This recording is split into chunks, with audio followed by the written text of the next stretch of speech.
Hello there, ladies and gentlemen of the humble internet. Ryan here, aka the Ryman. Back with some more of Ryman's Bizarre Adventures in Katawa Shoujo.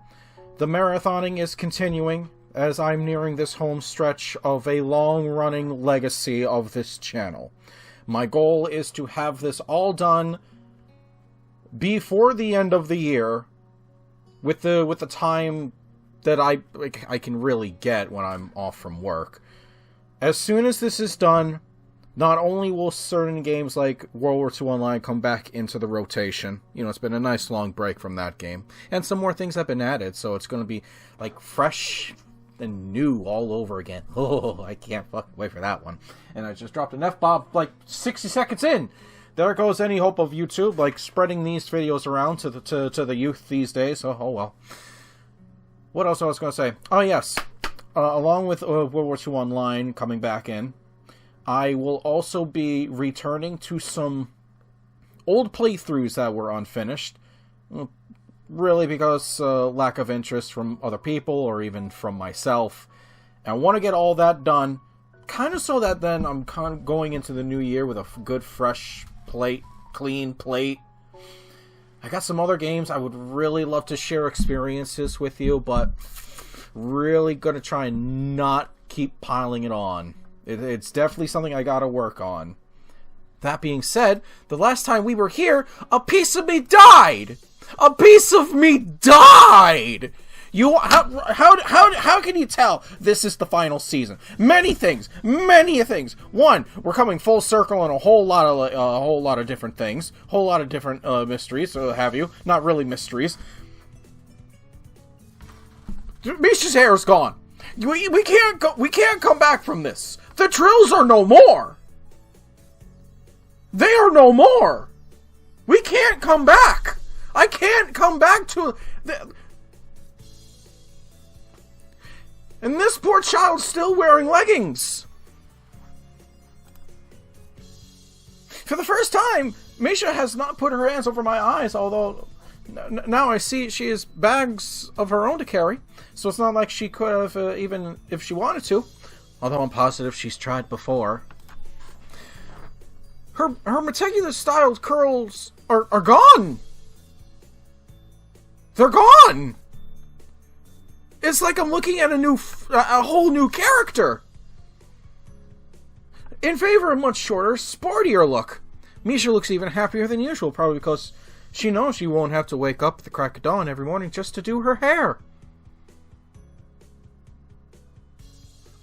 It's like a whole new person. I would give it a new voice, but I'm not going to, because I can't.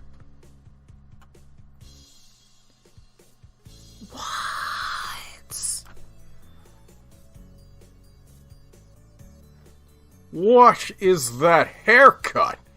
You look like an intern? Jigoro, you've probably just given me my favorite new insult to someone.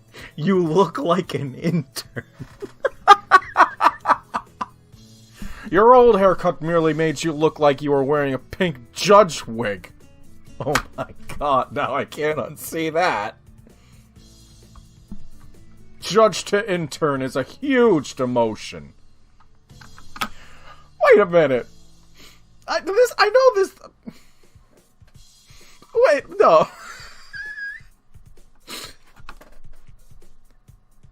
Hisao, is he saying something insulting? Tell him not to insult my friends. Don't insult my friends. Is he gonna wonder which one of us is talking? I have a feeling that Jigoro and I would be very good friends. Because I'm used to assholes as friends. Hi, Don.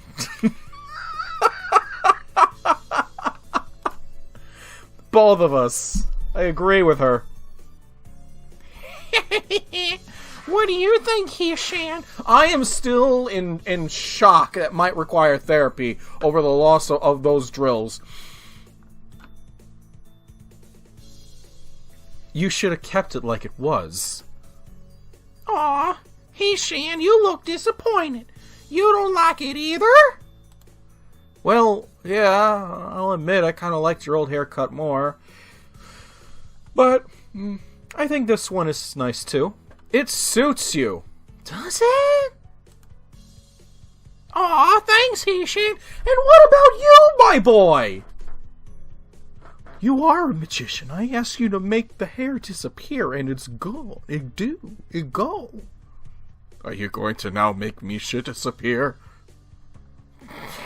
Oh, man. Touching. If you like it so much, maybe you two should trade. You can't trade a haircut. What a shame. Even her old haircut would suit you so much more than your current slacker haircut. Awful. As for you. As for which one? Actually, this is much less garish than your other haircut. I like it.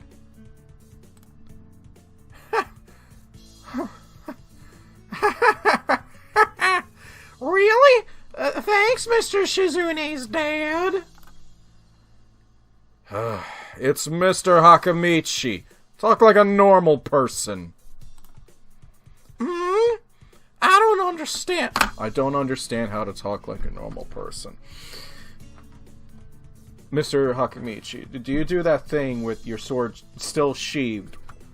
Whack someone over the top of their skull with it? I feel like that is something you do.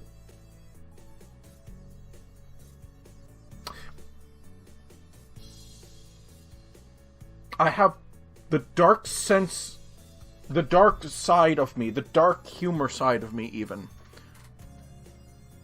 Like, creeping up and, like, reaching, or, like, a fucking, like, deathly hand over on my shoulder and just whispering into my ear, Ryan, that's probably because he does with child abuse. I just made this entire story so much more darker than it has to be. Okay, I'll call you Mr. Hakamichi. Ugh. It's like speaking to a slide whistle. What?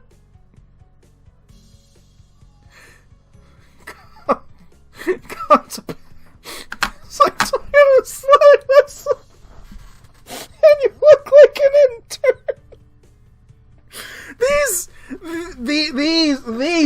These little jabs hit. They hit. Where's my biographer? Hideaki! He starts quickly muttering to himself and walks off. I guess a wannabe cranky old man like Jigoro would at the very least be hesitant to yell at girls. Suddenly, he doubles back, unable to resist his urge to have the last word.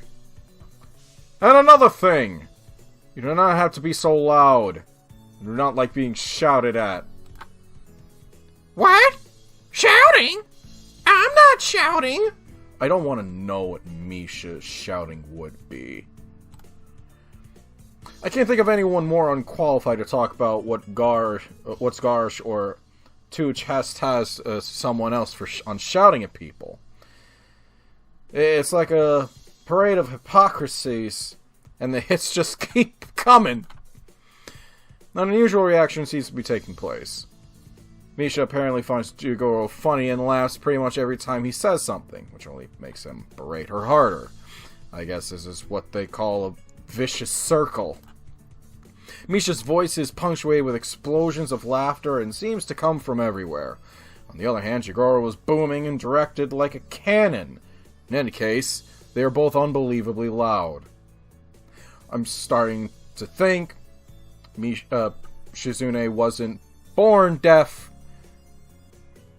She became it.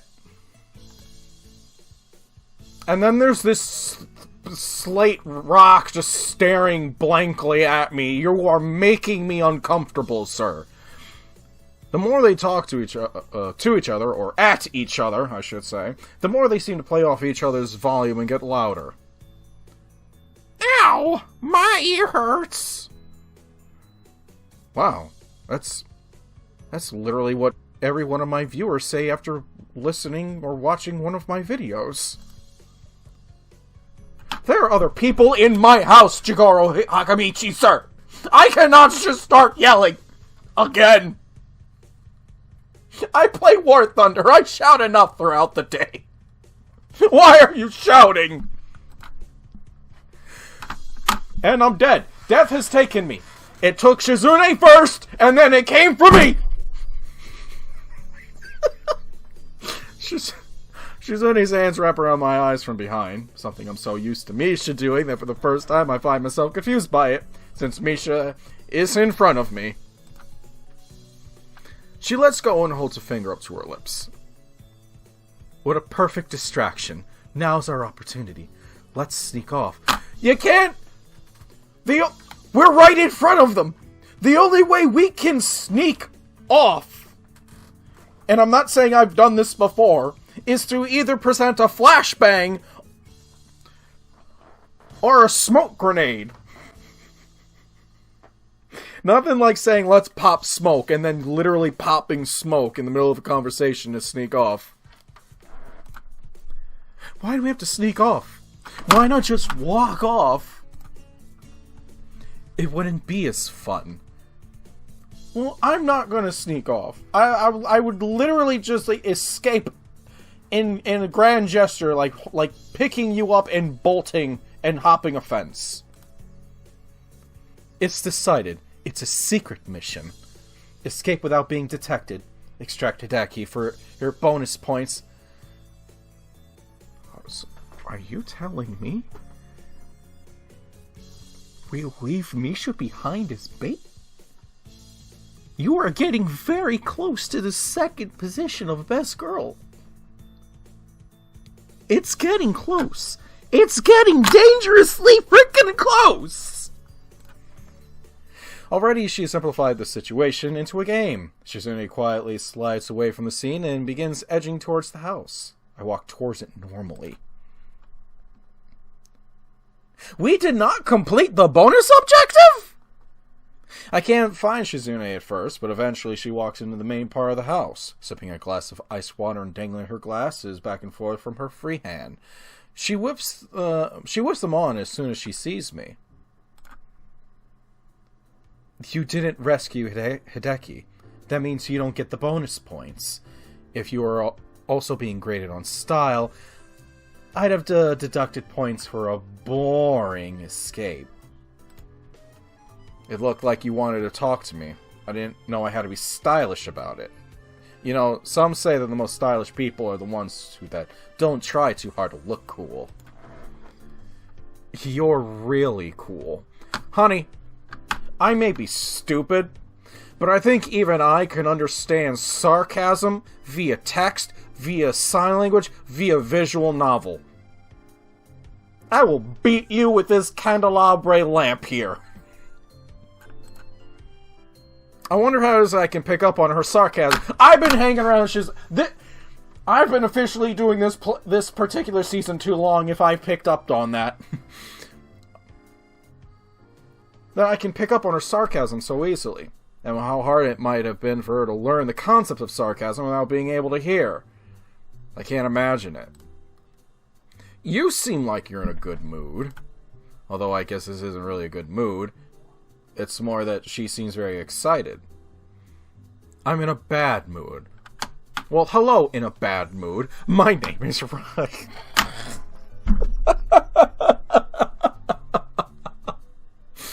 I can hear at least one person out there viciously and vigorously typing out "kill yourself, fam," after hearing that one.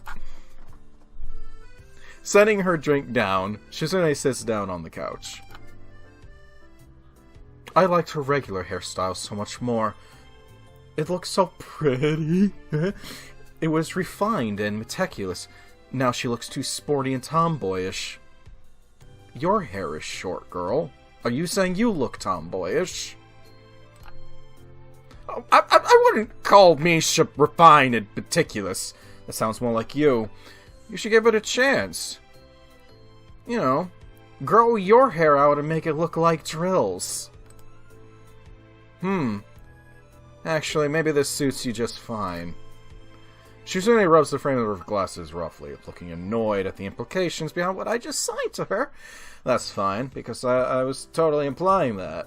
She moves a little closer to me when I take a seat. I'm a tomboy.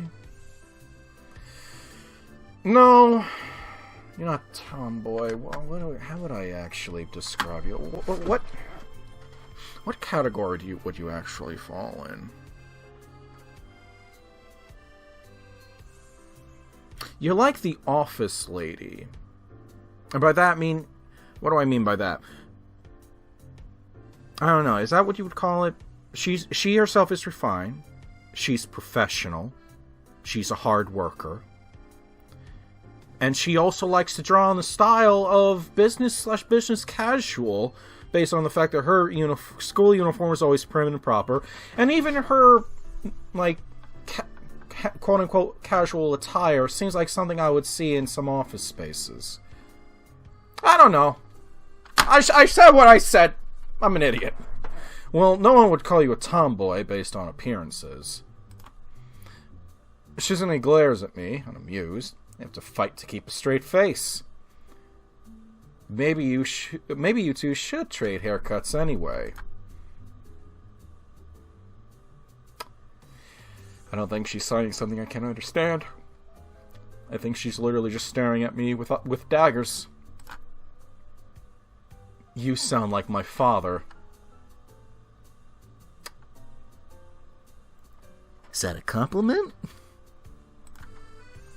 It's true, Shizune giggles noiselessly when she sees my displeasure at the realization. Jumping to her feet, she twirls an invisible sword in her left hand while standing up militarily straight and grimacing. A terrifyingly accurate impression.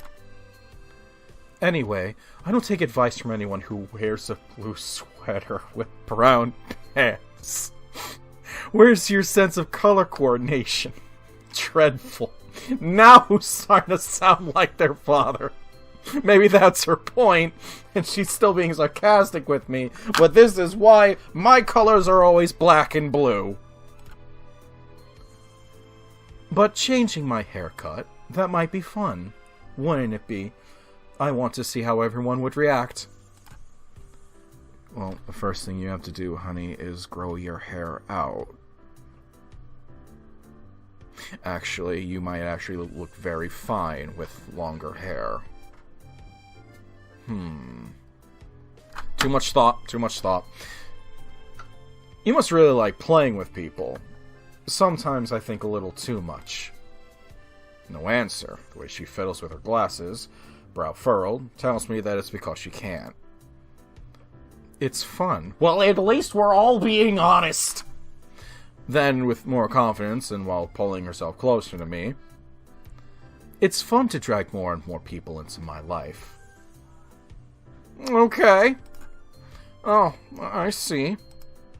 I wonder if I'm included in that number. I want to ask, but I'm not even sure how I would. Shizune wags a finger preemptively, indicating that she won't be answering such a question anyway.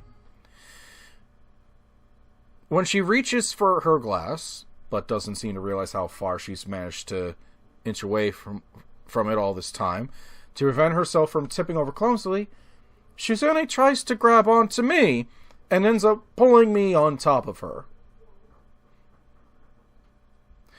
Folks, the day that a small-framed woman grabs onto me, and I give way,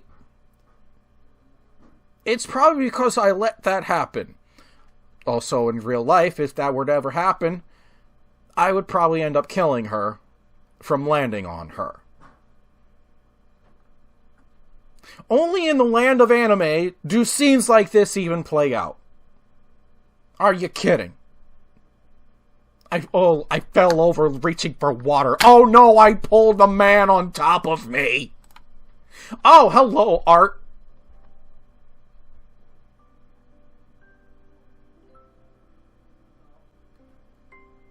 Well, here we are.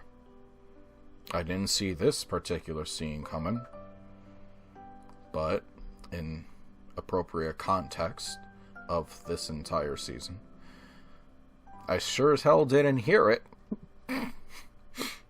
As I lean over her, I can feel the heat coming off her body and realize how close we are. I can hear her soft breathing and a slight rustling of her clothes as she momentarily fidgets about. A blush starts to creep into her cheeks, but her eyes stare straight into mine, dark and unblinking. It's the same look from when the first time I saw her, piercing and devoid of any clear emotions, just waiting to see what will happen next, like the eyes of a cat. It makes me feel uncomfortable, being looked at in such a way. This is the first time I've been so close to her for an extended period of time. And the mood is different now. The situation now isn't the same as the passing touching of hands, or her and Misha's usual games. Shizune's fingers weave together tentatively, but she makes no move to sign. The look in her eyes isn't just nothing, like I'd thought. It's more like expectation. I wonder if maybe I've been following the string of her expectations this entire time. I have a funny feeling this wasn't an accident and she orchestrated all this, but I'm not going to complain. I feel her grabbing me by the shoulders and then gently but firmly pushing me off her. I roll sideways onto the soft couch, which I'm gonna bring this up. I'm gonna bring this up. This is all on this whole story. This whole thing's on pause from now on. This couch, despite the dumb pink heart bull crap going on, still a better looking couch than Lily's couch from her cabin back during her season. I'm still on that as an ugly ass fucking futon. The people who made that futon, you know who you are. The way I feel, she might as well have thrown me 10 yards. When I think about it, this is perhaps one of the I'm laughing at my own stupid rant just then. Alright. Drawbacks to sign language. Suzune said that the fact that you have to sign your words out with your hands means you have time to reflect on what you say before you say it. But on the other hand, it also means that what you normally just be an awkward silence becomes an insurmountable wall that just blurred out something, anything, to try and dispel the tension I'm feeling right now if I could, but I can't. Ordinarily, I think that what would be normal would be to apologize and probably leave. But right now, I wonder if that even applicable. I can't get past how guilty such an action would seem, like I were just slinking away. Of course, it's not like I can just play it off like nothing happened either. That would just be insulting to both of us. So, as much as I don't want to, I apologize quickly. So quickly I forget to sign it. Then I go back to my room.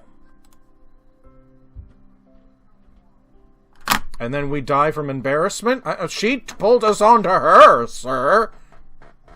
If anything, she should be apologizing to me. Fuck your feelings. Sighing, I let myself fall backwards onto bed. I wish I could just go back to sleep right now, but I feel wide awake.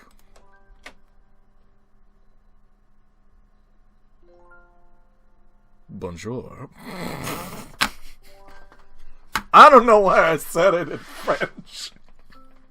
I sit up when I hear the door closing and open my eyes to see Shizune sitting in the chair in front of me. Ellipses. She asks a question that goes right over my head due to my surprise. It's not a feeling I'm good at concealing, and I don't think it's what she intended. Whatever she was saying, she backs off and doesn't attempt to sign again for a while. This is the first time I've been in your room. This is technically your room? I know not your personal room, but this is your house? This is a guest room? This is your property? Is she trying to flirt with me and, like me, is going right over my fucking head? She suddenly tenses her fingers and puts an exaggerated attempt to make herself look embarrassed and modest at the thought. I can't appreciate the joke. Just the fact that she's here has me feeling a bit scattered. Very funny. It isn't even my room. It's your guest room. You still look startled when I came in. I thought I was alone with the door closed. First of all, you're lucky I was modest. Second, I'd be feeling vulnerable. I have things in my room that make me feel much better if people walked in. Like the knife or machetes under the pillow and mattress or the gun in the corner. The way she says it so factually stings me. A lot of things make me nervous. A lot of things make me anxious. A lot of things make me sad. A lot of things make me horny. And a lot of things make me angry. I think I might have said angry. If I'm not, it bears repeating. What's your point? You're one of them. To the anxious thing or to all the things I just literally spouted off? Who is this couple?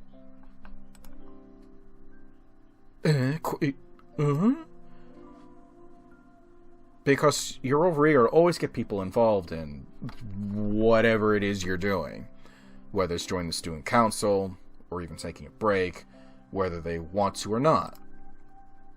Ellipses. Okay, she's definitely signing something I don't know. Okay, she's definitely signing something I don't know. I feel like what's happening right now is that I'm going through a first time playthrough of some JRPG. You know one of the types that they may have a made up language in, and you obviously don't know it. You can only then understand what's being said on a second playthrough or even third. I feel like that's what's happening right now. She signs almost at a crawl, her hands pausing mid-sentence far too much, causing the words to dissipate formlessly before I can even begin to try and understand them. I try to not let on that this is the case. It seems to work, but she looks a little sad, and I regret that I have nothing to say to snap her from the strangely wistful and distant expression she is wearing. All I can do is wait for her to come out of it. You are right. I want to drag everyone into my life, but lately, I'm no longer sure if it's the right thing to do. Your dad is definitely a character. I can understand some hesitance in doing that. I enjoyed you taking me to your favorite restaurant the other night. It's not like that was my favorite restaurant. I have others I like. I might even be able to rank them by number. Really? I can't rank nothing.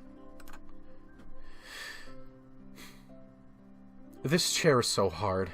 I want to sit on the bed. I have a joke. I have many jokes. I'm going to refrain from them for right now, because there might be children present. And if there are children present... What the fuck are you doing here? Are you 18? Get the hell out! Go to school! Fine God! Fine God! I sound like my one coworker. It's like, fine God! I say that like I'm the last person to be telling anyone to do that. But this is not a child channel. You know what I mean? If you're here, find help. Ask your mom or ask your dad. Motioning to her to go ahead, I wait for her to get off the chair and take her place when... Why? Why? You are sitting... Look at the size of this damn bed. You're sitting. She's in the chair. She goes out to get onto any one of the numerous spaces on the bed. You get up from said from bed... I said couch at first. From said bed onto her chair. Why?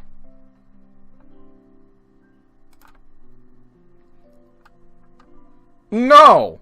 No. No. Fun fact. Free tip for everyone out there. Never tell me to close my eyes. Don't ever try to do surprises for me. I react violently.